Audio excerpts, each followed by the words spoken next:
Hola a todos. Hoy les traigo Look Back, una historia de amistad y superación a través del arte del manga. Prepárense para una aventura emocionante y llena de inspiración.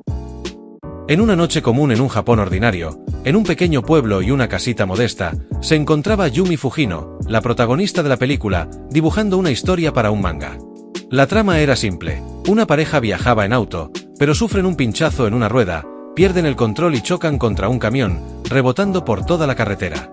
Finalmente, tras prometerse que en su próxima vida volverían a besarse, fallecen en un charco de sangre en forma de corazón. Años después, nace una bebé. Al crecer hasta los 20 años, se da cuenta de que es la mujer reencarnada. Pero nadie esperaba que su marido de la vida anterior se dirigiera hacia ella para cumplir su promesa de volver a besarla. Este marido era un asteroide que se acercaba a la Tierra, y al cumplir con su promesa, impacta, destruyendo el planeta entero. Esta historia, simple e inocente, fue creada por una niña y se muestra en el diario escolar. La chica, con un ego tremendo, se siente en las nubes mientras todos se ríen y le dicen que podría ser mangaka en el futuro. Ella se cree la mejor de todas. Ese mismo día, el profesor le dice que hay otra estudiante en la clase de al lado llamada Kiyomoto, que no suele ir mucho a clase debido a que sufre agorafobia, un trastorno que provoca ansiedad extrema al estar en lugares de los que no puede escapar fácilmente, pudiendo llegar a sufrir ataques de pánico o incluso infartos. El profesor menciona que Kiyomoto quería publicar sus dibujos de manga en un espacio del diario de la siguiente semana, y Fujino, aunque dice que lo haga, comenta que es muy complicado dibujar algo bueno para una aficionada miedosa que incluso teme ir a la escuela. Permítanme decirlo, pero Fujino no me agrada. Lo más divertido es que, la semana siguiente, cuando llegó el diario, Fujino quedó atónita porque los dibujos de Kiyomoto eran muy superiores a sus garabatos.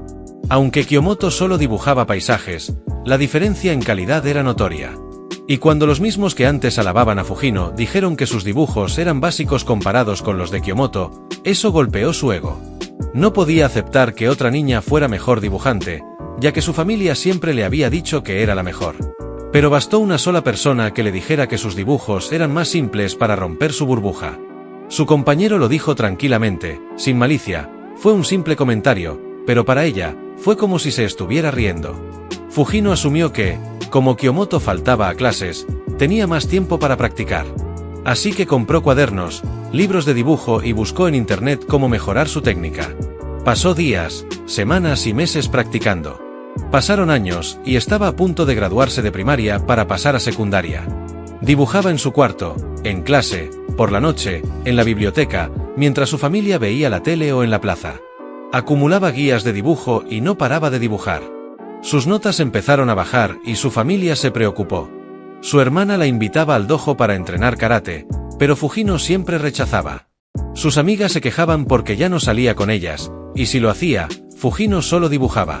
Un día, se rindió. A mitad del último año de primaria, llegó el diario y, de nuevo, los dibujos de Kiyomoto eran muy superiores a los suyos. Fujino simplemente dejó de intentarlo, tiró todos sus libros y cuadernos de dibujo, y comenzó a pasar más tiempo con su familia y amigas. Entrenó con su hermana en el dojo, hasta que llegó el día de la graduación. El profesor le pidió que llevara el diploma a Kiyomoto, ya que ella no asistía a clase y no iría a recibirlo. Al principio, Fujino se negó, pero el profesor insistió, diciendo que Kiyomoto probablemente preferiría que fuera ella quien se lo entregara. Así que Fujino fue, tocó el timbre, y como nadie respondió, abrió la puerta y entró. Fue atrevida, pero escuchó que había alguien al fondo del pasillo, así que fue gritando que venía a entregar el diploma. Encontró muchos cuadernos de dibujo con viñetas en blanco, y agarró uno para dibujar. Había un montón de gente pidiendo que Kiyomoto saliera, mientras otros decían que no lo hiciera. En medio del revuelo, Kiyomoto estaba dentro, muerta. Lo hizo por el rencor que sentía. Pero se le cayó la hoja justo debajo de la puerta, y avergonzada, dejó el diploma y se fue corriendo. En ese momento, Kiyomoto salió detrás de ella llamándola sensei. Usualmente, el término sensei se usa para profesores, maestros y otros, pero también como un honorífico para alguien que enseña y sabe mucho sobre un campo. Justamente por eso, el profesor le había dicho a Fujino que era ella quien debía entregar el diploma, porque Kiyomoto la admiraba. La llamó genio del manga, un artista e inspiración para ella, y siempre había leído todas sus obras en el diario escolar. Kiyomoto estaba emocionada, sonrojada y avergonzada. Le costaba hablar por los nervios, pero aún así pidió un autógrafo en su Hanten, un abrigo de invierno. Le preguntó a Fujino por qué había dejado de dibujar manga, y Fujino respondió que había decidido apuntar más alto y escribir una historia más extensa para una competencia profesional. No era cierto, solo lo decía para impresionar a Kiyomoto. Kiyomoto la admiró más y le pidió que, cuando terminara la historia, la dejara leerla. Fujino aceptó. Fujino volvió a casa contenta porque alguien a quien veía como una rival, alguien que consideraba mejor que ella, alguien que incluso dibujaba mejor, la respetaba. Se sintió motivada nuevamente, y a pesar de la lluvia, se puso a dibujar de nuevo. Empezaron las clases y siguió dibujando, ahora con Kiyomoto. Se hicieron amigas, dibujaban juntas y debían terminar 45 páginas de un manga para una competencia real. Kiyomoto dibujaba los fondos mientras Fujino hacía el resto.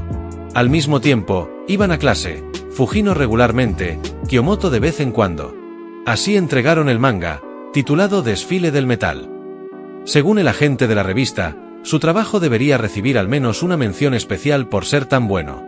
Cuando se publicó la revista, ambas caminaron en medio de una tormenta de nieve para ver si su manga fue mencionado en la Weekly Shonen Jump, con Luffy en la portada. Buscaron y, efectivamente, ganaron el segundo lugar, recibiendo 1.000.000 de yenes como premio, que se dividieron entre ellas. Fujino invitó a Kiyomoto a la ciudad para celebrar, llevándola de la mano. Caminaron por la ciudad, vieron películas en el cine, almorzaron y visitaron bibliotecas.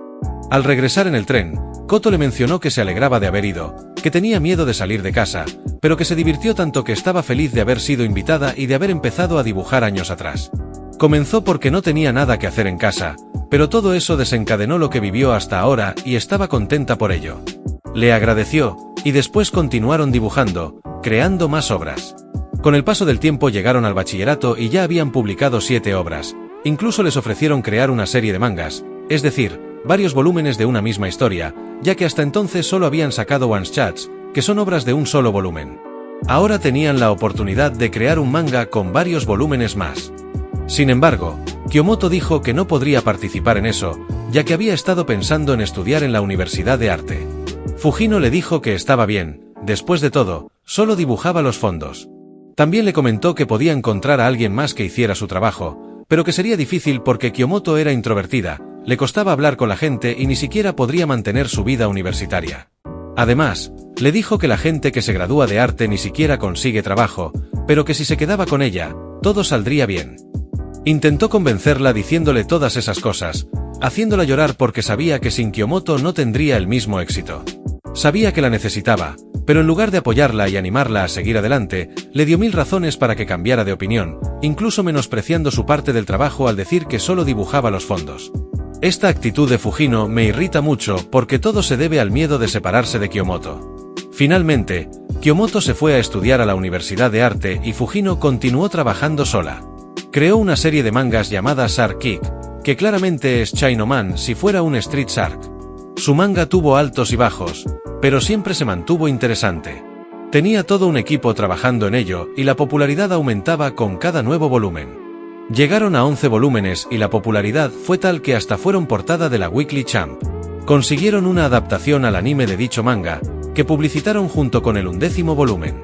Una noche, después de hablar con su agente para buscar nuevas personas para el equipo, ya que no encontraba a nadie adecuado para trabajar en su obra, escuchó las noticias que alguien había atacado a varios estudiantes de la Universidad de Arte con un hacha porque supuestamente alguien había plagiado su dibujo que él había publicado en internet.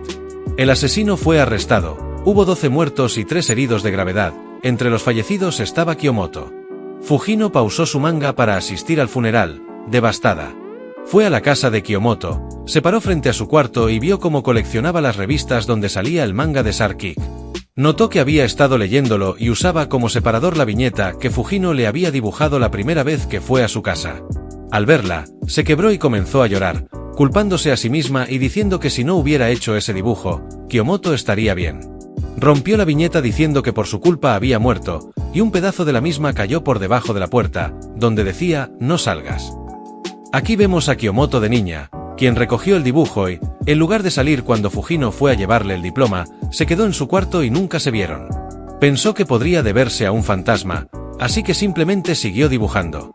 Pasaron los años y continuó interesándose en el arte de los fondos, calificó para estudiar en la Universidad de Arte y todo marchaba bien, hasta que un día, mientras descansaba tomando un jugo, llegó un hombre con un pico diciendo que alguien de esa universidad había plagiado su dibujo, que él había publicado antes en internet y que merecía el crédito. Amenazó con matar a todos, pero entonces llegó Fujino, dándole una patada voladora al asesino gracias a que continuó practicando karate. En el proceso se lastimó la pierna, pero salvó a Kiyomoto. La policía llegó y se llevó al atacante, y a Fujino la llevaron al hospital. Cuando Kiyomoto se acercó para agradecerle, se enteró de que era la misma persona que dibujaba mangas en el diario escolar años atrás. Le dijo que era su admiradora y le preguntó por qué había dejado de dibujar, a lo que Fujino respondió que lo había retomado hace poco y que si algún día llegaba a ser una serie de manga, Kiyomoto estaba invitada a ayudarla. Esto puso muy contenta a Kiyomoto. Regresó feliz a casa, sonriendo, y al llegar se puso a ver las viñetas del diario escolar que guardaba con aprecio, porque nunca dejó de admirar a Fujino. Entre esos dibujos encontró una viñeta vacía donde hizo un dibujo. Luego, el viento hizo volar esa hoja por debajo de la puerta, llegando hasta Fujino, deprimida por la pérdida de Kiyomoto. Al ver los dibujos, vio cómo contaban la secuencia del asesino atacándola y ella llegando como heroína a salvarla. Kiyomoto llamó a esta historia Look Back, debido a que en ella, Fujino se fue con el pico clavado en la espalda, de ahí el nombre Look Back, que significa mira hacia atrás. Al verlo, Fujino abrió la puerta y no encontró a nadie, solo los cuadernos de Kiyomoto, pósters de Sarkik, hojas y lápices. En la puerta estaba colgado el hanten que Kiyomoto le había firmado cuando eran niñas. Después de recordar todo lo que pasaron juntas, escribiendo y dibujando su primera obra con la que ganaron el segundo lugar, Fujino tomó el dibujo de Look Back y volvió a casa, lo pegó en la ventana y se puso a dibujar hasta el anochecer, sin decir ni una sola palabra más, sin mencionar a su amiga, simplemente dibujó. Creo que esta historia tiene dos mensajes claros. Por un lado, no importa si piensas que eres el mejor en algo, siempre encontrarás a alguien que haga lo mismo pero mejor. Tal vez para esa persona no sea tanto, y puede que incluso te admire a ti, que te consideras peor. No hay que sentir envidia. Puede ser frustrante esforzarse y saber que, por más que practiques, aún puedes sentirte detrás de otros. No está mal reconocer tus propias capacidades y no abandonar.